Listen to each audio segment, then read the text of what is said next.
Eu sempre soube que minha irmã Verônica tinha uma inveja doentia do meu foco, da minha disciplina. Ela nunca teve paciência para o trabalho duro, sempre quis o atalho, a vida fácil que os outros construíam com suor. O que eu nunca esperei é que ela atravessaria a linha que separa a frustração do crime, muito menos que riria na minha cara quando descobriu o que ela havia feito. Verônica riu como se tivesse acabado de contar a piada mais engraçada do mundo, enquanto eu olhava para a tela vazia do meu aplicativo de banco. Aqueles R$120 mil não eram apenas números. Eram 5 anos da minha vida. Eram noites sem sono trabalhando como freelancer depois do meu expediente fixo como contadora júnior em uma empresa de pequeno porte em São Paulo. Eram cada renúncia, cada feriado passado em casa enquanto todos viajavam, cada presente negado a mim mesma. Aquele dinheiro era a mina de ouro que me tiraria do aluguel. Era o valor de entrada para o meu primeiro apartamento, um pequeno estúdio na Vila Mariana. A garantia de que, aos 30 anos, eu finalmente teria meu lugar no mundo, meu primeiro patrimônio, minha segurança. Ela o tirou em um piscar de olhos e a maneira como ela riu, um som agudo e arrogante que ecoou na sala de estar da nossa mãe, me disse que a dor que eu sentia era o combustível da sua alegria. Mas o que ela não sabia, o que a sua mente superficial jamais conseguiria conceber, era que aquele roubo não era o final da minha história, mas sim a ignição de um fogo que a consumiria por inteiro no lugar que ela menos esperava, o tribunal. Fiquem comigo, porque a queda dela foi um espetáculo que eu fiz questão de dirigir. Eu e Verônica sempre fomos o sol e a lua na família, mas sem o equilíbrio cósmico. Éramos apenas opostos em guerra. Eu, Marina, sou a responsável, a certinha, aquela que herdou o pragmatismo silencioso do nosso pai, já falecido.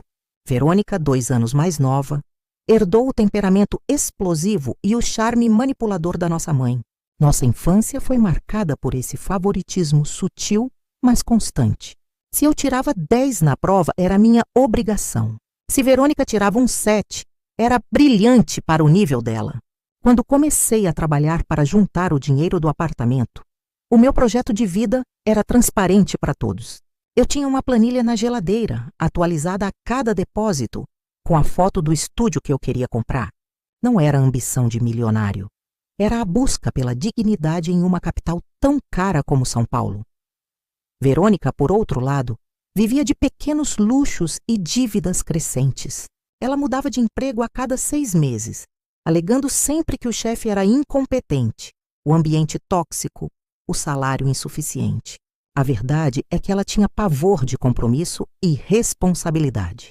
Seu vício eram as compras online de alto padrão, as viagens de última hora parceladas em infinitas vezes e a necessidade desesperada de manter as aparências nas redes sociais. Nos últimos meses, as coisas ficaram tensas. Verônica havia se endividado pesadamente com um empréstimo pessoal para tentar abrir uma boutique de roupas que faliu em menos de 3 meses. Os credores ligavam para a casa da nossa mãe todos os dias. Eu senti pena, confesso. Cheguei a emprestar R$5 mil sem juros, com um contrato simples assinado, para que ela pagasse uma dívida mais urgente. O pagamento, claro, nunca veio, mas isso era pequeno. O que aconteceu na última terça-feira não foi um calote, foi um ato de destruição premeditada. O acesso dela à minha conta foi a coisa mais estúpida e dolorosa. Eu mantinha minha poupança separada em uma conta digital secundária que usava apenas para guardar. E eu havia configurado a recuperação de senha e o segundo fator de autenticação para o meu e-mail principal. O erro fatal aconteceu há 6 meses, quando meu celular quebrou. Na pressa de acessar a conta no computador da nossa mãe para fazer um pagamento urgente, pedi a Verônica que me ajudasse a reiniciar a senha. Eu digitei a senha, mas por algum motivo, ela conseguiu ver o código temporário no meu e-mail antes que eu o excluísse. Verônica é rápida e tinha acesso ao computador da mãe, onde meu e-mail ainda estava logado em uma aba que eu havia esquecido de fechar. Uma falha de segurança que, na correria do dia a dia, se tornou a minha ruína. E foi na última terça-feira, ao conferir o saldo, que o mundo desmoronou. R$120 mil zerados. 3 transferências, R$40 mil cada. para uma conta desconhecida. Um nó de gelo se formou no meu estômago. Minhas pernas fraquejaram e eu tive que me apoiar na mesa da cozinha. Naquele instante eu soube. Não havia outra pessoa. Fui até o quarto dela e, com a voz tremendo de incredulidade, perguntei: Verônica, você viu algo estranho na minha conta? O dinheiro sumiu. Ela não negou. Ela estava sentada na cama, rindo baixinho enquanto folheava um catálogo de viagens. Levantou os olhos, me encarou com um sorriso frio e disse: Você é tão previsível, Marina. Guardando dinheiro para um estúdio de 40 metros quadrados? Que vidinha medíocre. Eu precisava. Você teria que trabalhar mais 5 anos para gastar tudo. Eu resolvi acelerar o processo. Usei para cobrir o empréstimo da boutique e dar um jeito de ter paz. Não se preocupe, você recupera. É só trabalhar mais. E então ela gargalhou. Aquela risada que me perfurou mais do que a perda do dinheiro. Naquele momento não senti raiva. Senti uma clareza gelada, o desapego total da irmã que eu um dia pensei que existia. A traição era completa. Eu não podia mais chorar, o ódio havia secado as minhas lágrimas. Ela estava certa sobre uma coisa. Eu ia trabalhar mais. Mas meu novo trabalho seria garantir que a vida dela nunca mais fosse a mesma. Não seria uma vingança passional, seria uma vingança legal. E ela não teria sequer um único real para se defender. Os dias seguintes ao roubo foram envoltos por uma neblina fria de resignação e estratégia. Eu peguei atestado médico no trabalho e me isolei no meu pequeno quarto, alugado em São Paulo, transformando minha dor em uma arma. Verônica continuava na casa da nossa mãe, agindo com a desenvoltura de uma rainha. Ela comprou um vestido novo para ir a um casamento, parcelou um celular de última geração e agiu como se o assunto dinheiro de Marina fosse algo menor, um detalhe chato que eu deveria superar. Essa arrogância dela foi meu maior trunfo. Ela não se escondeu, ela deu todas as pistas que eu precisava. Ela postou fotos nas redes sociais brindando o novo recomeço e usou a dívida da boutique como desculpa pública para a necessidade de ter pego o dinheiro, tratando como se eu fosse avarenta por não tê-lo dado a ela de bom grado. A família, como sempre, estava dividida e ineficaz.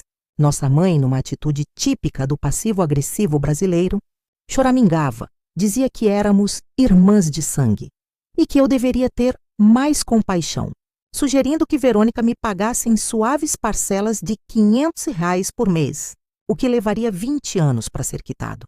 Eu a cortei com uma frieza que nem eu sabia que possuía. Mãe, este é um assunto de polícia e justiça. Não é mais familiar. A partir desse dia, eu adotei o silêncio. Um silêncio que, para Verônica, era sinal de fraqueza, de aceitação da derrota. Para mim, era o barulho ensurdecedor da máquina de guerra em andamento. Minha primeira e mais crucial ação foi procurar um advogado, mas não um qualquer. Eu procurei o Dr. Gabriel Mendonça, um especialista em fraudes e direito, de família conhecido em São Paulo por sua abordagem implacável e ética inquestionável. Dr. Gabriel era famoso por não aceitar casos onde a vítima buscava apenas lição de moral. Ele buscava a punição máxima sob a lei. Quando contei a história, ele ouviu atentamente, sem expressar julgamento sobre a minha decisão de processar a própria irmã. A única coisa que ele me perguntou foi: o que este dinheiro significava para você, Marina? Qual era o objetivo dele? Quando eu lhe expliquei que era o dinheiro que representava a minha independência, a minha liberdade do ciclo familiar de dependência e o valor de entrada de um patrimônio, ele sorriu. Não um sorriso de escárnio, mas um sorriso de entendimento estratégico. Verônica cometeu um erro de principiante, ele me disse. Ela roubou dinheiro comum, uma poupança. Mas o que ela não sabe é que este dinheiro, tecnicamente, já tinha uma finalidade legal pré-determinada. Você documentou a transferência de uma herança do nosso pai para essa conta no ano passado, certo? Uma parte que cabia a você, com a finalidade exclusiva de aquisição de imóvel, conforme orientação do inventário. Ela roubou uma poupança com origem vinculada, e isso muda o jogo. A chave da nossa estratégia de machine learning foi a análise preditiva de comportamento. Dr. Gabriel previu, com 99% de certeza, que Verônica não se prepararia. Ela assumiria que, por ser um processo de família, as penas seriam brandas ou que eu desistiria no meio do caminho. Ela assumiria que a justiça brasileira, lenta e cheia de recursos, a protegeria. Essa previsibilidade era a nossa maior arma. O que Verônica roubou, R$120 mil, era o valor exato que eu precisava para a entrada do apartamento. Mas havia um detalhe que ela ignorava. O nosso pai, antes de falecer, havia me deixado uma apólice de seguro de vida que deveria ser usada para quitar o imóvel após a entrada, uma espécie de segurança para a compra. O dinheiro do roubo era o capital inicial, a comprovação de capacidade de pagamento. O Dr. Gabriel argumentou que, ao roubar o capital inicial com conhecimento da sua finalidade, o estúdio com a placa vendido no meu home office, Verônica não apenas cometeu furto qualificado por abuso de confiança, mas também frustração de direito e danos emergentes que iam muito além do valor roubado. O Dr. Gabriel entrou com uma ação civil exigindo o dobro do valor, dos 40 mil restam, mais juros e correção monetária, e concomitantemente protocolou uma queixa-crime. Mas a tacada de mestre, o que a Machine Learning nos ensinou, foi a de nunca mostrar todo o poder na primeira jogada. Ele solicitou à justiça a quebra do sigilo bancário e a rastreabilidade dos gastos de Verônica nas últimas semanas. A agressividade da nossa ação não era apenas para reaver o dinheiro, era para expor a indignidade dela. A nossa petição tinha 80 páginas, com anexos detalhando cada centavo. Dr. Gabriel fez questão de incluir como prova as postagens de Verônica nas redes sociais, com print e ata notarial, onde ela zombava da minha mesquinhez. Isso era o pilar agressivo transformado em prova legal. O processo foi protocolado no Fórum João Mendes, no coração de São Paulo, e o oficial de justiça a citou 10 dias depois. Minha mãe me ligou desesperada, dizendo que Verônica estava um caco, chorando e gritando que eu era pior que bandido. Eu apenas ouvi em silêncio e disse: ela terá a chance de se defender no tribunal. Neste ponto, Verônica ainda ria, mas a risada era nervosa. Ela contratou às pressas um advogado amigo da família, um jovem recém-formado e inexperiente que acreditava que o caso seria resolvido com uma conversa e um acordo de parcelamento. Ele não leu as 80 páginas da petição. Ele não entendeu a gravidade do furto qualificado. Ele não sabia que tínhamos rastreado cada compra de luxo dela pós-roubo, incluindo um final de semana caro no litoral que ela havia postado no Instagram. A estratégia era simples: deixá-la vir para a audiência de conciliação arrogante e despreparada. Era a certeza de que ela subestimaria o sistema e que a queda dela seria pública, dolorosa e, para mim, o pagamento de todo o desprezo que eu havia engolido por anos. O palco estava montado. O dia no Fórum de São Paulo estava marcado. E o que a esperava não era uma bronca judicial, mas uma sentença de humilhação e ruína financeira que ela jamais conseguiria reverter. O dinheiro voltaria, mas a paz dela seria tirada para sempre. O Fórum João Mendes é um labirinto de mármore e tensão. O dia da audiência, marcada para a terceira vara cível, amanheceu cinzento, com a garoa fina de São Paulo lavando o centro da cidade. Eu vestia um tailleur discreto e me sentia invisível, com a emoção trancada a 7 chaves. Verônica, fiel à sua natureza, chegou atrasada, vestindo roupas de marca, provavelmente compradas com meu dinheiro, e acompanhada do seu advogado inexperiente. A arrogância dela era quase palpável. Ela me olhou com um desdém misturado com pena, como quem vê um inseto irritante que será esmagado. Ela cochichou com o advogado rindo, enquanto esperávamos o chamado. Ela estava convicta de que eu, a irmã boazinha, recuaria, aceitaria o parcelamento ridículo e encerraria o que ela chamava de teatro desnecessário. Esse excesso de confiança era a isca. A juíza, uma mulher de meia-idade com uma seriedade quase monástica, iniciou a sessão. Verônica, ao ser questionada sobre o roubo, tentou minimizá-lo, chamando-o de empréstimo não autorizado e dizendo que eu estava sendo vingativa. Excelência, Verônica estava em crise financeira e recorreu a mim de forma equivocada, eu declarei com uma calma assustadora. O advogado dela se apressou em propor um acordo. Verônica pagaria os R$ 120 mil em 36 parcelas, sem juros, pela boa convivência familiar. Ele esperava que eu aceitasse o que seria uma derrota humilhante para o meu planejamento financeiro. Foi então que o Dr. Gabriel Mendonça se levantou, a figura mais calma e letal da sala. Excelência, o valor não é a questão principal. Minha cliente não veio aqui apenas para reaver o capital. Viemos para estabelecer a verdade legal do ato, que é furto qualificado por abuso de confiança, e demonstrar os danos emergentes causados. Verônica não roubou um valor. Ela roubou o patrimônio futuro da minha cliente e o seu direito à moradia, com a agravante de escárnio público. Verônica, sentada, revirou os olhos e sorriu. Aquele sorriso sumiu quando o Dr. Gabriel se virou para ela e começou a sua entrega final. Ele ignorou o advogado dela e se dirigiu diretamente à ré com a permissão da juíza. Verônica, a senhora alega que esse dinheiro era uma poupança que seria facilmente recuperada. Mas o que a senhora roubou era o capital de entrada de um imóvel que estava sendo adquirido através de um plano de herança de seu próprio pai. Ao roubar esse dinheiro, a senhora inviabilizou a compra, gerando um prejuízo que vai além dos R$ 120 mil. Nossa petição solicitou a quebra do seu sigilo bancário. Temos aqui o extrato detalhado das suas contas nas últimas semanas. A senhora não usou os R$ 120 mil para pagar a dívida da sua boutique, que era a sua alegação pública. A senhora usou apenas R$ 40 mil para isso.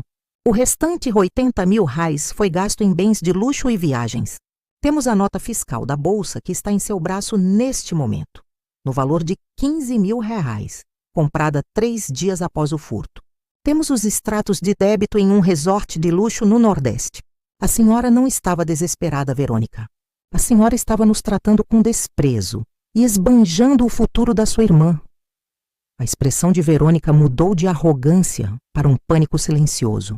O advogado dela tentou protestar, mas a juíza o interrompeu, visivelmente incomodada com a revelação da ostentação. A juíza se dirigiu a Verônica com uma voz cortante. A senhora mentiu para o tribunal, senhora Verônica. O roubo de um capital com finalidade específica, seguido de esbanjamento e zombaria, demonstra não apenas o crime de furto, mas a má-fé e o abuso de confiança que justificam a qualificadora penal.